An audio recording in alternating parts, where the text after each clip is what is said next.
हिमाचल प्रदेश से, जहां पर बारिश और बाढ़ ने कहर ढा रखा है। इस बार की बाढ़ और जो बारिश है उससे अब तक 150 से ज्यादा लोगों की जान जा चुकी है। कई बांध टूट गए हैं, सैकड़ों सड़कें डूब गई हैं।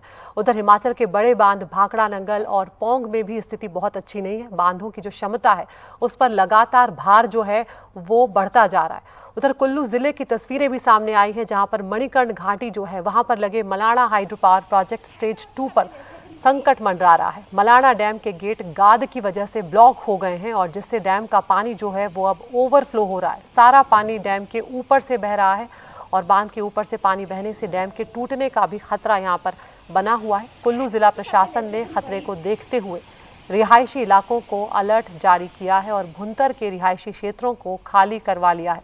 मलाणा नदी का भुंतर में आकर जो है वो व्यास नदी में आकर मिलती है और अब एनडीआरएफ की टीमों को भी यहाँ पर पहुंचाया गया है। मलाणा डैम को आप तस्वीरों में देख सकते हैं कि किस तरह से पानी जो है वो ओवरफ्लो हो रहा है। एनडीआरएफ की टीमें वहां पर पहुंची हैं और अब पानी जो है आसपास के इलाके जो हैं वहां से भी निकलने लगा है, क्योंकि डैम के जो दरवाजे हैं वो पूरी तरह से यहाँ पर ब्लॉक हो गए हैं।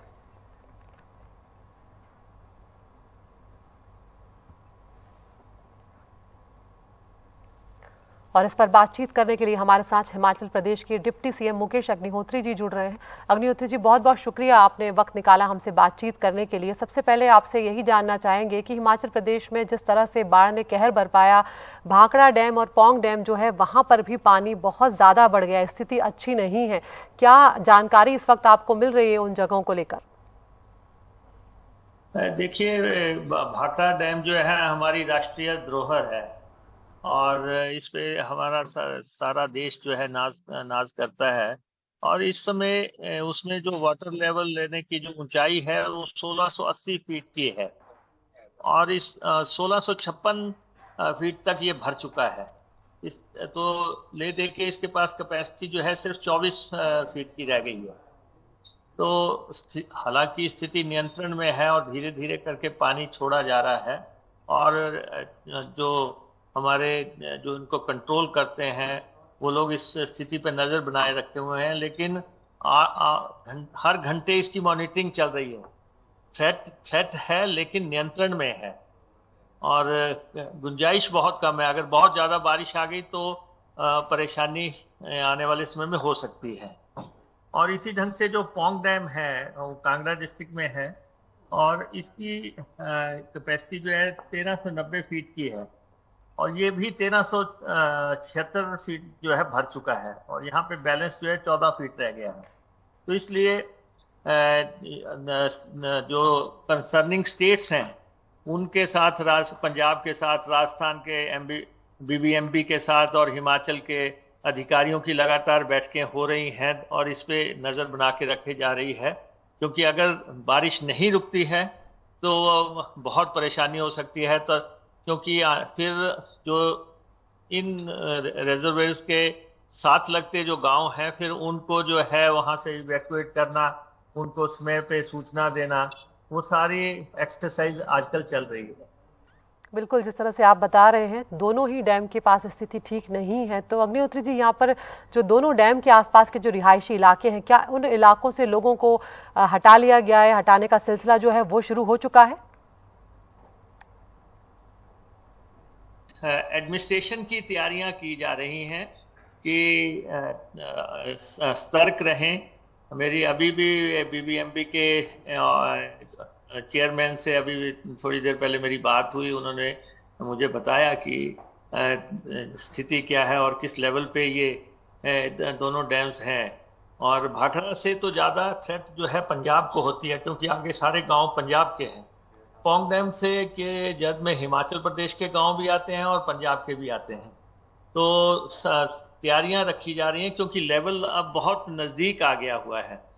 24 फीट का बैलेंस सारा भाखड़ा में है और पौंग डैम में 14 फीट का है। तो आप अंदाजा लगा सकते हैं ये बहुत बड़े बांध हैं इस क्षेत्र के, बिल्कुल रीजन के आप कहते हैं या देश के।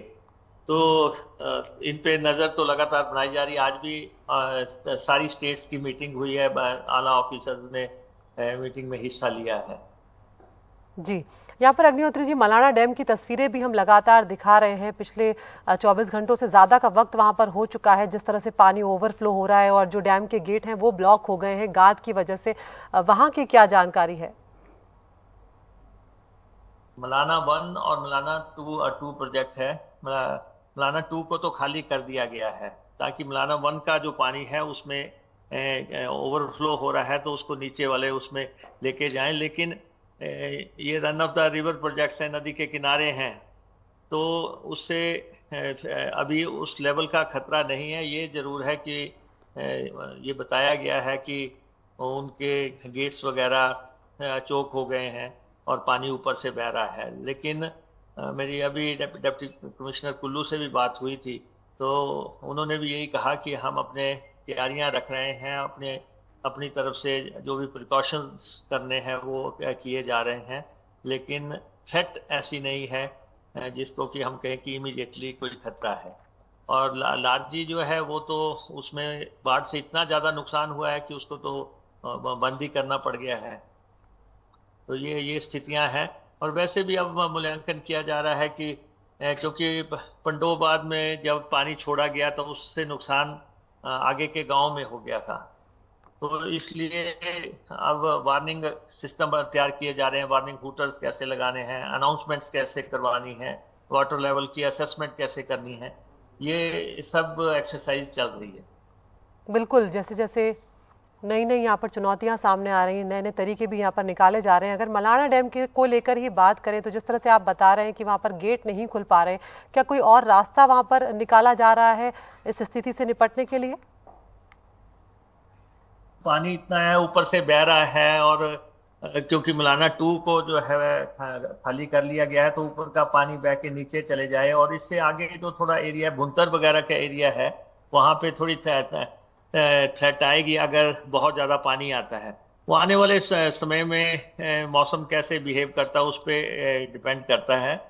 और इस समय क्योंकि नदियाँ लगातार उफान ले रही हैं, पानी लगातार आ रहा है, और कुल्लू मनाली में तो आपको पहले ही मालूम है कि बहुत भारी नुकसान हो गया है, और लारजी प्रोजेक्ट को तो बहुत मेजर डैमेज हो गया है, 400-500 करोड़ रुपए का डैमेज हुआ है। तो लेकिन ये है कि अब लगातार निरंतर मीटिंगें हो रही हैं, एडमिनिस्ट्रेशंस की भी हो रही हैं, और स्टेट बिजली बोर्ड भी इसको मॉनिटर कर रहा है, और सेंट्रल एजेंसीज भी बांधों को मॉनिटर कर रहे हैं ताकि समय पे जो है वार्निंग दी जा सके, लोगों को सफिशिएंट टाइम मिल सके। अगर कोई ऐसी परिस्थिति आ जाती है जिससे कि पानी जो है एक लेवल तक बढ़ जाएगा तो फिर थोड़ा लेवल से पानी छोड़ना पड़ सकता है, जैसे भाखड़ा में है या पौंग डैम में है। अब अभी धीरे धीरे पानी छोड़ रहे हैं, फिर थोड़ा ज्यादा छोड़ना पड़ सकता है, उससे ज्यादा छोड़ना पड़ सकता है अगर बारिश आए। तो उस स्थिति का मूल्यांकन लगातार जारी है। बिल्कुल, कुल्लू को लेकर भी अग्निहोत्री जी कई सवाल आ रहे हैं कि जो एयरपोर्ट है उसके बिल्कुल ठीक पास से नदी गुजरती है। ऐसे में क्या एयरपोर्ट को लेकर कोई खतरा तो नहीं है यहाँ पर? नहीं, कुल्लू का एयरपोर्ट तो हमारा, भुंतर का एयरपोर्ट तो हमारा पूरी तरह सुरक्षित है। फ्लाइट्स भी हमारी चल रही हैं। जीवन जो है कुल्लू मनाली में वापस लौट रहा है, और वहाँ पे बिजली बहाल हो चुकी है, पानी बहाल हो चुका है, सड़कों को बहाल करने का प्रयास चल रहा है, टेलीफोन बहाल हो गए हैं, और ट्रांसपोर्ट को बहाल किया जा रहा है। और लेकिन बारिश का जितना सेट रहेगा उसके मुताबिक तैयारियां लगातार की जा रही हैं। बिल्कुल अग्निहोत्री जी, यहाँ पर आपसे ये भी समझना चाहूंगी कि क्या हिमाचल प्रदेश में अब तक के नुकसान का कोई आकलन लगा पाई है सरकार? देखिए, हिमाचल प्रदेश में लगभग 6,000-7,000 करोड़ रुपए का नुकसान तो हो चुका है। जैसे मैं खुद जो है, मैं पानी का डिपार्टमेंट मेरे पास है, मेरे अकेले विभाग में 1550 करोड़ रुपए का नुकसान हो चुका है जी। और 8,000 पानी की योजनाएं जो है वो इफेक्ट हुई थी, जिनको हमने दिन रात काम करके बहाल किया है ताकि लोगों को पानी मिल सके। इसी ढंग से ट्रांसपोर्ट में भी बहुत रूट बंद थे, 1500 के रूट आसपास हमारे हिमाचल पथ परिवहन निगम के बंद हुए थे, लेकिन उनको भी हमने काफी हद तक बहाल कर दिया है। कुल्लू मनाली में जैसे ही थोड़ी सी सड़कें खुल रही हैं उसके मुताबिक हम बसें चलाने की कोशिश कर रहे हैं। तो प्रयास हो रहा है। रिलीफ एंड रेस्टोरेशन पे हमारा ध्यान लगातार लगा हुआ है और हम सेंटर्स को भी लगातार अप्रोच कर रहे हैं कि आप हमारी मदद करें। ऐसी आपदा प्रदेश पे आई है जिसमें कि बहुत नुकसान हो गया है। पुल बह गए हैं, इमारतें बह गई हैं, होटल बह गए हैं, बिल्कुल। और उसके बाद पानी की स्कीमें बह गई हैं और पूरे के पूरे जो मार्केट्स हैं वो वॉश आउट हो गई हैं। तो ऐसी स्थिति में और जो डेथ्स हुई हैं वो एक तरफ है। तो इसलिए लगातार हम केंद्र से रिक्वेस्ट कर रहे हैं कि आप हमारी मदद करें। बिल्कुल, बहुत बहुत शुक्रिया अग्निहोत्री साहब आपका इस तमाम जानकारी के लिए।